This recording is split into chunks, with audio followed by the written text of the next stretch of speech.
Here's how I generated my client multiple times more revenue from monetization than from engagement revenue. He came to me asking only for the monetization optimization, so that's what I helped him with. His problems were low conversion rate, he only had 1.9k daily unique players, he had low retention, which means lower lifetime value of a player, he only had 245 sales per 57,000 plays, which, as I said, equals to around 0.4 conversion rate. So now let's move over to the playbook. So the map had very bad pricing on the offers, also random offers and random placement and timings, no psychological levers, and also no monetization systems. So overall, no player funnel. So now let's move over to the system. We start off with the top of the funnel traffic. We figure out the player's desire, so then we can set up the offers, make them based on what they actually want, so they can then later purchase something they actually need. We don't guess and make random offers nobody wants. Then we move over to the UI optimization. Here we just make sure the UI is clear, optimized, not confusing. It includes some urgency, scarcity, like eye-catching buttons, UI, and overall make it look clean.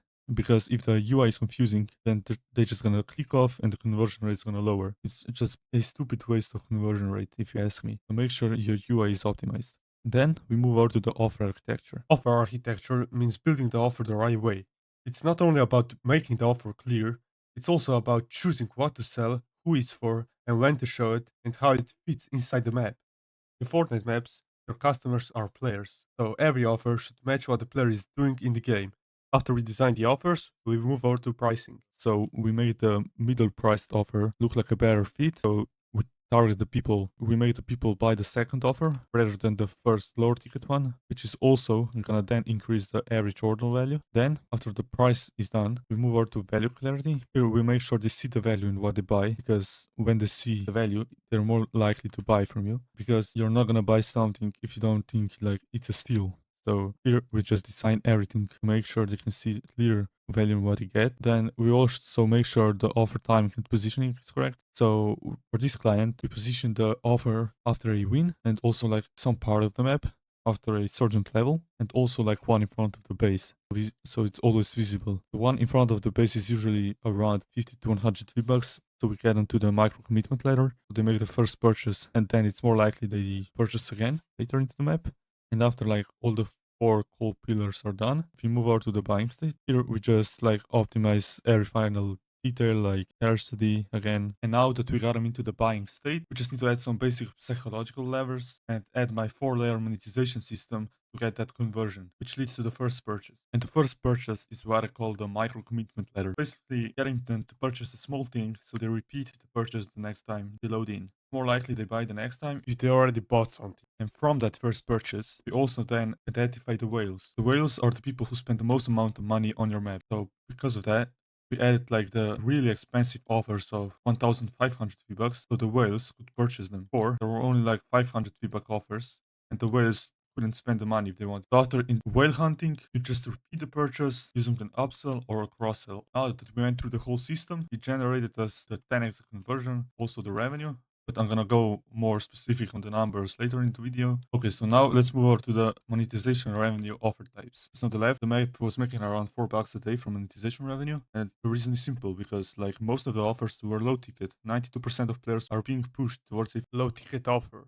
There's really not a mid-ticket offer at all. Only 8% of monetization is coming from the high-ticket offer, which is just 500 V-Bucks. So the map was really relying just on the 50 V-Buck offers. And also the whales didn't have like the offers to spend the money on, even if they wanted to. Now let's look at the optimized version of the offer types. So we scaled it from $4 to $68. And we also optimized every type of offer. So for the low ticket offer of $50, most of the 61% were like first time purchases. So because they buy once, more likely they buy the second time. But then later the conversion was higher and also the AOV increased. Then we added a proper mid ticket layer using my 4-layer monetization system, which brings in the 30.5%. And at the end we have high ticket, which is very strong, priced at 1,500 V-Bucks. And this is like the key point, because before it was only like 500 V-Bucks.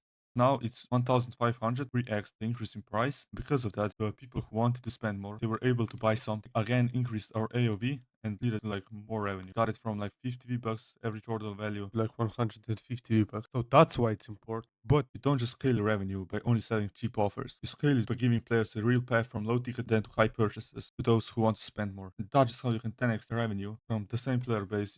And this is how we managed to increase the revenue from $4, $68 with the same CCU and same player. So the key part is really understanding the player spending group. You have the ones who want to spend 50 V-Bucks, you have the players who want to spend like 150, and then you have the top 1% who want to spend 1,500 V-Bucks on your game, even more. So it's like the simplest solution to increase revenue. So now let's look at the before and after. So for monetization, as already said, from $4 a day to $8 a day, which is 2K a month. Then monetization, 8 sales a day to 105 sales a day. And conversion rate from 0.43 to 3.3%. And average order value, which mostly came from the whale hunting of like 50 V-Bucks to 150 V-Bucks. Then we got the engagement revenue, which was $2 a day. As you can see on the screenshot here, which at the end came at around $1,650 a month. And then in total, for the map was generating $1,600 a month. Now the total is $3,600 a month, which equals to 17x increase in sales, same CCU, 0.5x more revenue. In total, $1,920 a month increase in V-Bucks sales. So at the end, the monetization revenue was beating the engagement revenue.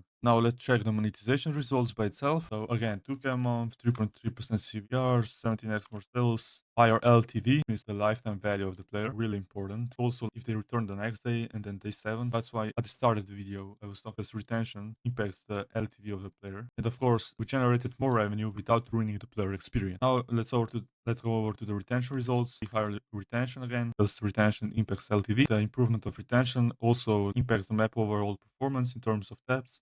And the best part aren't just like the results. It's a snowball effect. Because once you optimize, get the data, make data-driven optimizations, the results just keep snowballing. That's why we're gonna get the results that keep getting better and better. But now let me show you some proof. Okay, so these were the metrics before. So 13% retention, 3% day 7, as you can see here. Then after got these results with the retention. Now let me show you the data from the creator portal. I'm just gonna blur out some info so it's not against the contract I signed with my client. But still, I'm gonna refresh the page so you can see everything's legit. Now let's just wait for it to load. So now let's get back to the video. So if your map has about 50 average active seats and you wanna see how much revenue your map is leaking, then follow and DM me UEFN to see if I can help you with your map.